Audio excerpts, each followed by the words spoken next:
it's an interesting thing because so much of, particularly in pop music, not only is it amplified, it's probably not live.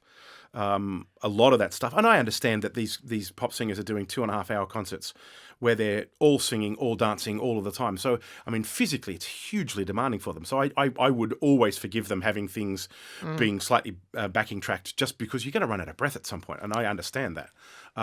We don't get that option.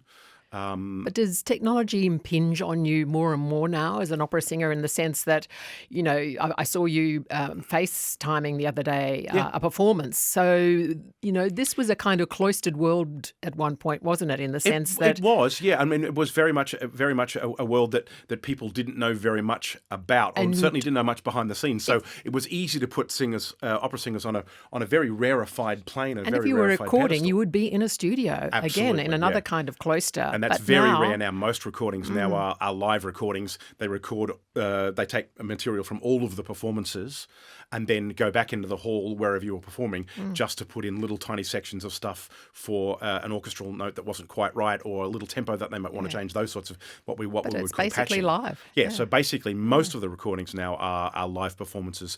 They take all of the material, so they're choosing the best bits from each of the live performances, but they're ostensibly live. So you're under more and more pressure. Yeah.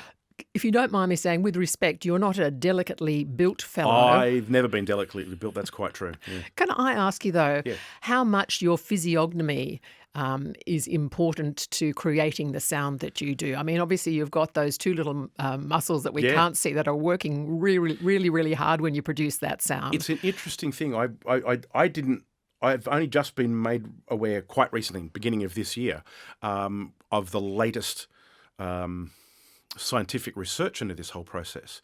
And it transpires, the latest studies seem to support a theory that says that when a singer sings, so much of their body, muscle tissue, fat tissue, bone, a much larger percentage of their body is involved in the resonance process than we previously thought true. Well, so I know brass players talk about their tone pit, don't they? Absolutely. These abdominal muscles that are really, really super developed, aren't they? And that's true for singers as well. But the whole body being a band shell, for want of a better description. And that's a relatively new bit of science, at least new to me, that so much more of the body is part of that process than we previously thought possible. Not just in the production of the sound, but the production of being the resonance of the process. So that's an interesting question. There are very few Wagnerian singers that are not physically imposing in some way. So there's probably something to that. I suspect that whether I was a Wagnerian singer or not, my love of Cuban cigars and margaritas would make me the size I am anyway.